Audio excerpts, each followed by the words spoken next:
Close your eyes for a moment and imagine smoke curling upward, slow, deliberate, and fragrant. It rises not in a rush, but with purpose, carrying something unseen into the air. For thousands of years, long before humans began using written language, humans have watched that smoke and believed that it was doing more than scenting a room. They believed it was speaking to gods, to spirits, and to memory itself. Today, we're talking about incense, what it is, what it's made out of, and why humanity has burned it for as long as we've recorded history. While our Minnesota gardens are deeply asleep right now, and possibly judging us silently from under 3 feet of snow, scent doesn't have to be. Today we're talking about bringing living scent into your home during winter through a few easy-to-grow herbs and fresh or cut evergreens for the holidays. How to care for them so they don't just look pretty for a week, but actually last through the season. Hello and welcome to the Petal and Plot Pod, a seasonal plant stories and garden tips podcast. We're your hosts. I'm Anissa. And I'm Eric. Well, at its simplest, incense is a material that releases fragrant smoke when burned. But what's really happening is chemistry. When incense burns, heat breaks apart complex organic compounds. Those compounds drift through the air and into our noses, where they trigger memory, emotion, and even psychological changes. Calm, focus, reverence, comfort. This may explain why incense has survived. We've replaced candles with light bulbs, handwritten letters with text messages, but incense still burns. So, Eric, do you burn incense, or have you noticed ever how a certain scent will immediately change your mood or transport you somewhere entirely? Absolutely. I do burn incense. Yeah, I feel like I love incense during certain periods. I feel like wintertime when you want to cozy in, I feel like it feels good, or rainy days during the summertime. Yeah, burning scent, especially within the home like that, I feel like just really adds a sense of comfort or brings back memories. Absolutely. I have always loved incense, and I have a lot of core memories with different kinds of incense, like Nag Champa from the 90s or the smell of sandalwood from mosques. But I currently have a morning ritual that I really enjoy. I love starting my day by making a cup of coffee and lighting a stick of cedarwood incense. Yeah, it just reminds me of being outside, like in a forest or around a campfire. And I find that it helps me feel super grounded and ready to start my day. Oh yeah, for sure. I feel like I need to take in some of those practices to start. So, what is incense actually made out of? Historically, incense has been made from four main categories of natural materials: resins, woods, herbs, and binders. These materials were formed into sticks or cones or used as powders. Resins were among the earliest incenses burned because they ignite easily and release a strong, lingering scent. In the ancient world, resins were so valuable they traveled thousands of miles along trade routes, often being worth more than gold. Natural resins are plant secretions, like pine sap, that plants produce as a protective bandage when wounded. Over time, those secretions harden into aromatic resin. Examples include frankincense, myrrh, copal, benzoin, elemi, and even fossiled amber. It's kind of incredible to think that a tree makes something to heal itself that then becomes sacred to humans, isn't it? Yeah, that's interesting. Let's talk about a few of the most important ones. Frankincense is dried sap from the Boswellia trees, native to the Arabian Peninsula, Africa, and India. When burned, it releases an uplifting, woody, slightly spicy aroma, and it's been used in religious ceremonies, medicine, skincare, and spiritual practices for thousands of years. Myrrh comes from the Commiphora trees in similar regions. Its scent is more bitter and earthy, often used in grounding blends. Historically has also been used for medicine, oral care, embalming, and spiritual rituals, often alongside frankincense. Copal is a general term for resins from trees in Central and South America and parts of Africa. Its scent can be piney, citrusy, or slightly fruity. For the Maya and Aztec, copal was sacred, used for purification, protection, and offerings to gods. Benzoin from the styrax tree in Indonesia has a rich, sweet, vanilla like aroma, and it's been used as a perfume fixative and an incense for comfort and clarity and in traditional medicine. And elemi, from trees native to the Philippines, has a bright, lemony, spicy scent, sometimes called the poor man's frankincense, has been used in cleansing, meditation, and perfumery. I was gonna say, I feel like you mentioned some things there that I'm like, I don't even know what those are, which was really interesting to hear of some other scents from around the world from different tree types. And I was just thinking, like, how common are those? Like, are you familiar with some of those? Have you heard those other names? Yeah, when I was researching it, I mean, frankincense and myrrh, copal I was familiar with, but benzoin and elemi, I had never heard of that before, but apparently they're among the top most common scents in incense that is created. Interesting. I Yeah. learned something new today. Yeah, me too.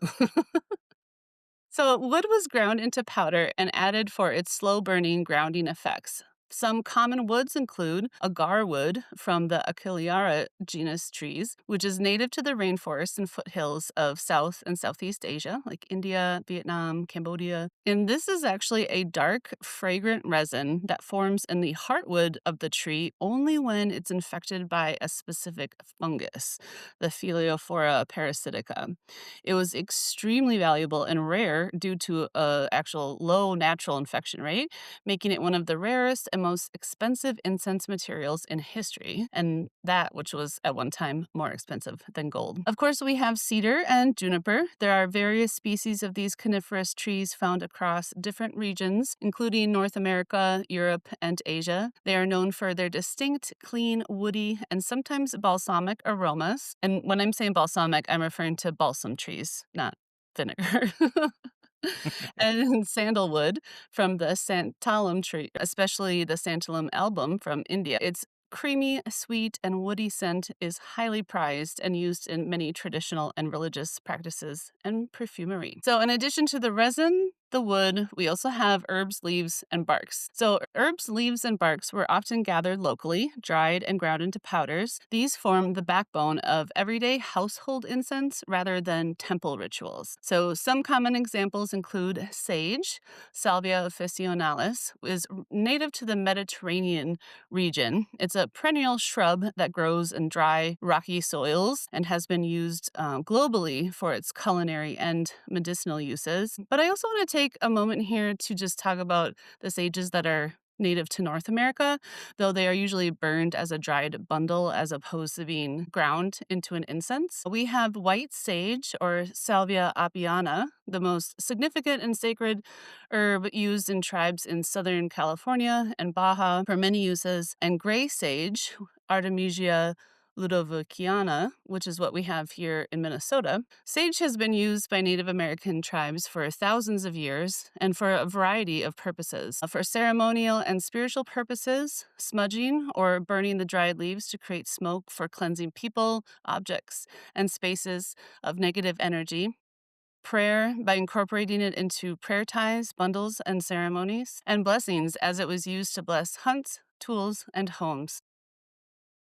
It was also used medicinally in teas for colds and coughs and stomach issues, as an inhalant by crushing the leaves for sinus relief and headaches, and topically using the strong teas for skin ailments and deodorant and salves, as well as food. The seeds can be ground into flour and the young stalks can be peeled and eaten. Sage is one of the four sacred medicines, with cedar, sweetgrass, and tobacco central to many indigenous traditions. The smoke is believed to connect the physical and spiritual worlds. Other herbs that were used in incense making include cinnamon bark, primarily Cinnamomum vernum, an evergreen native to Sri Lanka. Syzygium aromaticum trees are indigenous to the Maluku Islands, the Spice Islands of Indonesia. Bay leaf, the true bay leaf, is from the Laurus nobilis, or the bay laurel, which is native to Mediterranean regions. The tree grows in temperate climates, though other species with similar leaves grow in different regions, such as the Indian bay leaf, Cinnamomum tamala, which is native to the Himalayas. And patchouli, Pogostum kavlin, is a bushy evergreen perennial native to Southeast Asia. So, Eric, are you a lover or hater of patchouli? I feel like Oh, here's what I feel like I would say. I feel like the college person in me back in the day would have said, yes, I love patchouli, but like I don't enjoy it that much today. I feel bad even saying that because I know a lot of people like it. Mhm. Um, but yeah, it's probably not my go-to for sure. What about you? Yeah, I do like it, but I definitely feel like it's either people either love it or they hate it. There's not a lot of in between with that one. But how about aromatic plants? What kind of aromatic plants do you have growing in your garden outside, like in the summertime? Well, we talked last time a little bit about I have a jasmine that I bring in and out, and so that goes out. So that's a heavy perfumer. But I grow like just like a little herb section in my garden, anyways. So I have a lot of like I think herbs for eating purposes, but I love passing them, rubbing them in my fingers, and many times we'll dry them as well. You had me thinking when you were talking about sage, there's a typical sage, but I feel like I always go for the pretty one, which is like the tricolor sage, which has this like variegated purple, white, green color in it. And it's really pretty. I don't know if I would say like the aromatic qualities of it are as the same, but definitely. Is that a salvia or an artemisia? Do you know? Ooh, that's a good question. I don't know which one it is. I'd have to Mm, look it up. you have to report back. Yes. Yeah, I definitely like to keep a kitchen herb garden, most of which, of course, are native to warm regions, so they're annuals. But I was surprised to find last year that my tarragon came back after the winter, and it was also gigantic. So I moved it to a different garden bed. It's been like a literal shrub, 3 feet tall, this whole summer. Wow. Yeah, we'll see if it survives this winter. We've already been pretty cold, so I think we're in for it this winter. We also really love using mints as ground cover. I mean, I use them in the kitchen too, but if they take over, I just don't really care because if I mow by them, they just smell super good. I really like having a lot of spearmint and lemon balm around. Mm, Also, I was thinking about in terms of incense, whenever I prune my wild rose shrub or my crabapple, I love to yeah. keep the branches and dry them out to add to bonfires because they just smell so good. And the rose branches, especially, I discovered kind of accidentally because they're so thorny, I don't compost them. I put them in a special area and let them dry out a little bit and then burn them, and they smell so good. They literally smell like incense. It's really a lovely smell. Well, that's Do you, awesome. I never thought about that. yeah, I was gonna ask, you have Yeah, roses. Do you ever keep the I do. branches? I don't, I was just thinking of that. I'm like, I don't think I do. I think I throw it into compost and move on. But it makes sense, especially like in the springtime when you probably go after it to prune it down. Or if you have climbing roses, I feel like you'd have some like nice, thicker, long branches that you could cut down and that would make really nice kindling for one, just to Mhm. start your fires. But I never thought about it from a scent standpoint. I'm gonna be checking that one out. Yeah, I've even just when I've pruned them, I've stuck them right into my bonfire pit and just, like, left them there to dry out. So, to make incense sticks or cones, these powdered ingredients were mixed with natural binders like tree gum or plant starch and sometimes infused with essential oils. Modern incense often includes synthetic fragrances, so be forewarned about that. But historically, incense was entirely plant based, harvested, blended, and burned by hand. Incense didn't begin as decoration, it began as communication. Ancient Egypt, incense was burned daily in temples to honor gods. In Mesopotamia, smoke carried prayers upwards because the gods lived above. In ancient India, incense became central to Hindu and Buddhist practices. In China, incense was used for religion, medicine, and even timekeeping. Incense clocks were burned at measured rates, marking hours with scent instead of sound. And What? yeah, That I sounds know, incredible. isn't that I'm sorry. amazing? Was Like, you not smell expecting like timekeeping in this. I know that you smell you're like, "Oh, it must be 3 o'clock. I smell dot, dot, dot." Maybe we Oh my should gosh, we need maybe we should that. do that.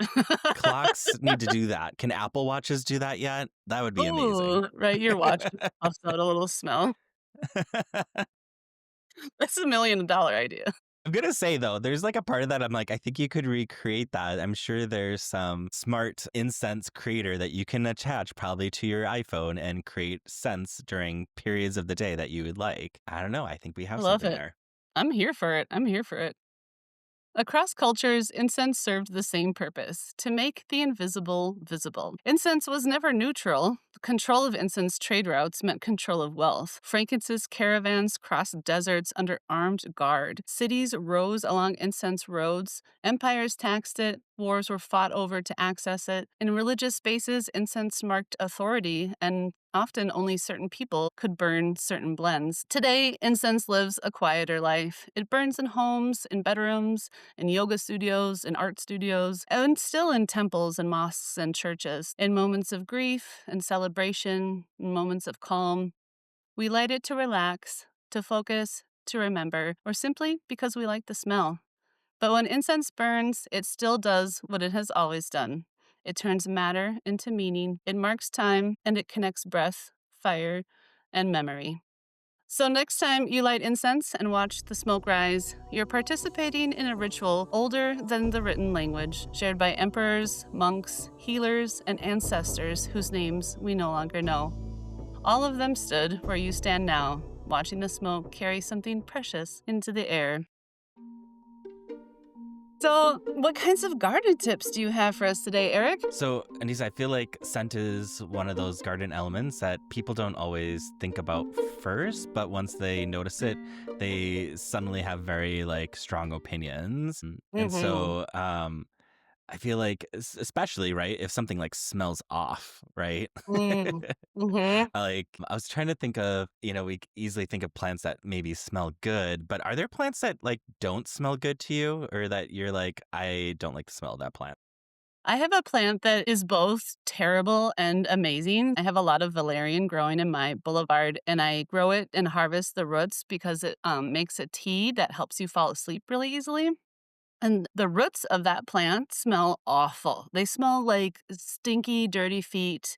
It's overpowering. Like if I open a jar of dried valerian root, anyone remotely close in the room will just be like, "Oh, what is that?" Like it's so potent. But when the flowers are blooming in the spring, so it blooms at the same time my spring poppies bloom, and it's a tall white flower and it smells divine. It is delicate and gorgeous and it doesn't smell like lilacs, but I wanna put it in the realm of how the smell of lilacs affects people. I have often watched people walk down the sidewalk and then halt and back up and sniff the air, like, when the valerian is in bloom. It smells For so sure. good. Yeah. I was thinking of, I always hear people, I think at the garden center, sometimes talk about like privet or boxwood having an Oh, off smell when they put out their little flowers or whatever, that it has unfortunately a urine type smell, maybe, or something like that, I hear.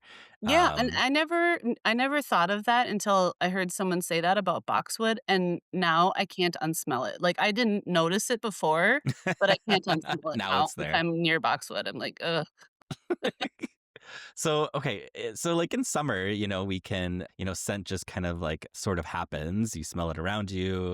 You brush past lavender, the smell of like warm basil in the sun, and flower blooms and things on their own schedule. But like winter's different right now for us. And so we're indoors more. The air is drier. The days are quieter. And so historically, like winter gardens wasn't just about growth, it was about like the preservation or dried herbs, stored roots, evergreen boughs during the holiday season here. And the garden kind of, in a sense, feels like it's kind of like moved indoors where it wasn't before. And so, honestly, that's still true today. So, I thought let's start with scented houseplants because these are the plants that truly, I feel like, earn their keep in December. And so, like, a few favorites that I think work well in homes are things like jasmine. You can sometimes find them in little, like, jasmine wreaths, even still growing green, little gardenias sometimes. Scented geraniums or pelargoniums. Do you have geraniums or pelargoniums in your home? I don't like the way they smell. Really? Just I the don't typical geranium geranium smell? specifically. I don't like geranium smells, no. Okay, so pelargoniums, which is different, they look like geraniums, but they actually have different scented leaves. Okay. If you've ever gone to like the Minnesota Landscape Arboretum, they sometimes have like a little section of, and you can smell different scents there of like actually like rose, lemon, peppermint, or other deep sandalwoody smells that are different. And I actually have some that I've purchased online and then I'll have grown for several years. So I'll have to hook you up. Maybe you can become a fan of geranium Yeah, again. I would love to. Love to try it. Um, Other things I think of like eucalyptus, great, even if it's dried, like in the shower. And then the last one I was thinking of are like citrus trees, because obviously we don't really grow those year round for us here, but people can bring them out in the summers and then bring them back inside. And I feel like that flower smell when they're flowering is like amazing. You can smell it many times in like the greenhouse. But I think the key with all these plants, when we talk about care, these are all great smells, is that these plants like really need bright light and not necessarily intense heat, but they can do some cooler temps. They don't need to be in blazing hot sun like you may think some of them are. So it's kind of like think really sunny window. So do you have like a favorite plant you've kept inside, Anissa, like through the winter? I'm pretty excited right now that I have this little bowl of paper white bulbs that are going to, grow up and bloom here for me this winter, and I know not everybody loves paper whites. I feel like it's It's a well, another another scent one of that's like give or take, right? yeah, Yeah. like, you either love it or you hate it, but I love the way they smell, so I'm excited to watch them grow up and bloom later when it's, like, the deep part of winter. Yeah. And a lot of these plants do want like bright light. So that's kind of where like grow lights come into play and being able to kind of add some additional light that they actually need to kind of continue to kind of sustain themselves through the winter months or thrive. I like to always go for those grow lights that are kind of full spectrum lights, is what they're usually labeled as, because you can get a lot of different lights or things out there and they'll like do okay, but I feel like the full spectrum grow lights do really well, and you don't have to worry too much about them like scalding, I feel, compared to some lights. You have to like make sure they're at least like a foot away from your plant or it actually could like scald it just from the intensity of it. They make these really nice little round grow lights that you can just stick, like, on a stick into your potted plants, and Yes. they take up a lot less space, and I think they look just so much nicer, and that's something I keep meaning to try out here. Yeah, it's a great way. Yeah. Or I just like the regular, they're just look like light bulbs that you can put into a regular lamp and use that as well if it needs to be in a space and you make want to make sure it looks a little prettier. For sure. The other thing to mention with like bringing these plants inside is that you also kind of water less as well, because most of these plants too during the winter time actually want to start decreasing on water. It's not good to maintain the water levels you maybe did through the summertime or when they were outside.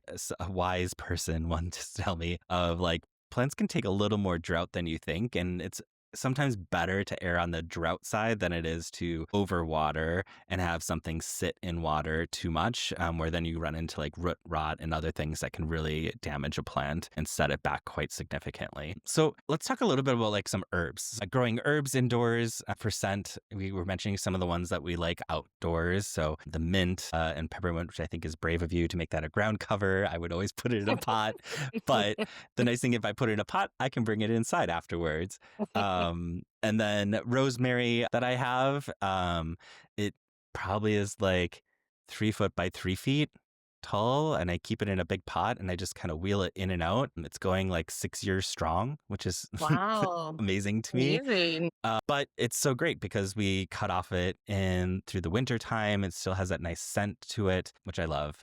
But a lot of people also during this time will start growing just some simple herbs indoors. You could easily find something, even a little light that sticks just under your cabinets to provide enough light to, have some basil or thyme or other things just grow in your kitchen or where have you, which is really lovely to have. So that light needs to be close enough, usually within like 6 to 12 inches. Most of these sometimes a lot of them come from the Mediterranean. And so I actually like to pot a lot of these in like terracotta pots because it ensures some good air movement. And it does dry out a little faster, is better for many of those herb plants.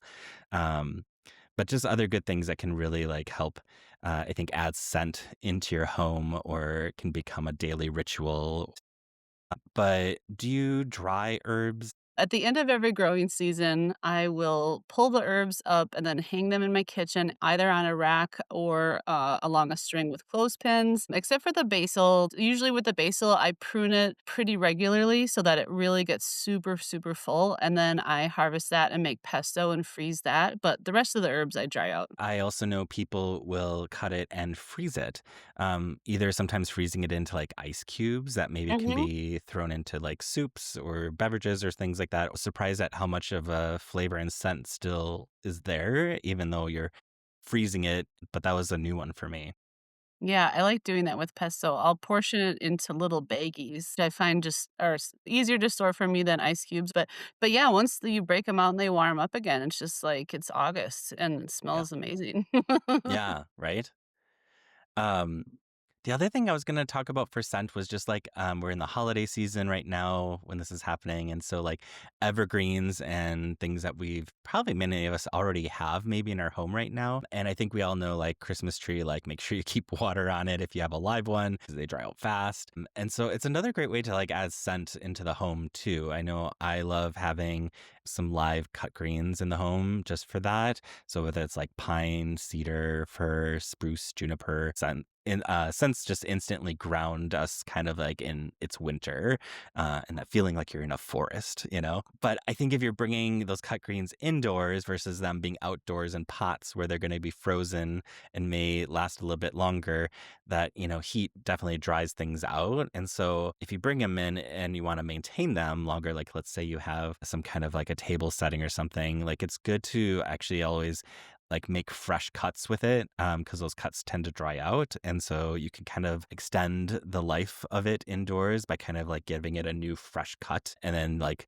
placing it in water always if possible. If it's not in water, it'll probably dry out faster. And then it seems obvious, but like keeping it away from like heat vents and things that are just going to dry it out fast. So, do you use evergreens in your home, Anissa? I used to always do a live tree, but I don't anymore. I do have a little Norfolk pine that's in a pot that I've Oh, had for quite a few years that I love. yeah. Yeah, love a Norfolk. Those are so cool. Mhm. I do just like a little bit of cedar, because I just love the smell of it. Mm, me too. And it's that nice cozy smell. And sometimes if I could get my hands on like some dried eucalyptus, I feel like is really nice. The last thing we were going to chat about was just like bulbs, right? So you mentioned paper whites. I feel like the other one I think of are like hyacinths are great Mm. to force during the wintertime and give such a great smell. I love hyacinth. The smell of a hyacinth, oh, it is one of my favorites for sure. Yeah, I do too. I usually have it always in the garden outdoors, but I think it would be such a great thing to bring indoors. And you really only need like the smallest container and just have one, honestly, you're growing. Mhm. And I did even that last. now, I had just one in a vase, and it was perfumed the whole space. It was lovely. exactly. I I need mean, you another. could literally buy a bag of them and then just time it out to always just Mm. have the smell of hyacinth going through your home. So yeah, another great way to just bring in scent into your home as we move through like December and like we're surrounded by these spice smells that you were mentioning and creating our own winter traditions. This is kind of your reminder that gardening doesn't disappear. It softens, it slows, it moves closer, into our homes, into our routines. This ties in well with our listener question this week, Eric. Christina asks, I was gifted an amaryllis that bloomed but then fell over. Can I get it to regrow or should I just toss it? Okay, I'm assuming if it's just slightly like bending towards light and you can adjust and it hasn't snapped, obviously you can correct that flower if that's the issue. But if you're thinking like, now what? Or it's done flowering. So I had an amaryllis that bloomed. It fell over and the flower was kind of spent. I can't remember if I tried to prop it up or not, but eventually I just cut it off. But then I took the bulb and I put it in the basement without and stopped watering it, and it went into dormancy.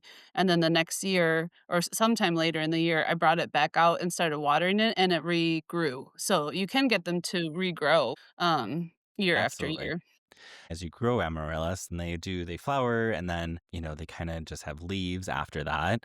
Some people I know can leave them out all year long and just maintain and take care of them. Really, that bulb, in a sense, needs to bring in more nutrients, just like bulbs that are outdoors, right? That every year they need to pull in more nutrients through photosynthesis and grow that bulb so that it grows the flower to be produced again the following year or spring. So you can continue to grow it, but I think a lot of practice says you grow it and it needs this rest period. Let the leaves all shrivel back, pull those nutrients back into the bulb. And then usually you do that for 8 to 12 weeks and then pull it back out and it'll again reflush and grow as well. Yeah, good point to remember that. If the leaves are still green, they're taking in nutrients from the sun that they need to go into the root in order to reboom later. So if they are green, leave them be. And if they've started to die off, you can cut them off. Yep, exactly. If you have a gardening question you'd like us to answer, please write to us here at petalandplot@gmail.com. That's PETALNPLOT@gmail.com. And if you've enjoyed this episode, please share it with someone you know and click the follow button to hear our next episode. As garden designers here at Petal and Plot, we also offer year-round in-person and virtual gardening consultations and custom garden designs as well. Please reach out if you'd like to set one up. Want to see more of what we're up to? Please follow us on Instagram at Petal and Plot. Until next time, tend what you can, notice what brings you comfort, and remember, even in winter, there's always something growing. See you next time. Goodbye. Bye, everyone.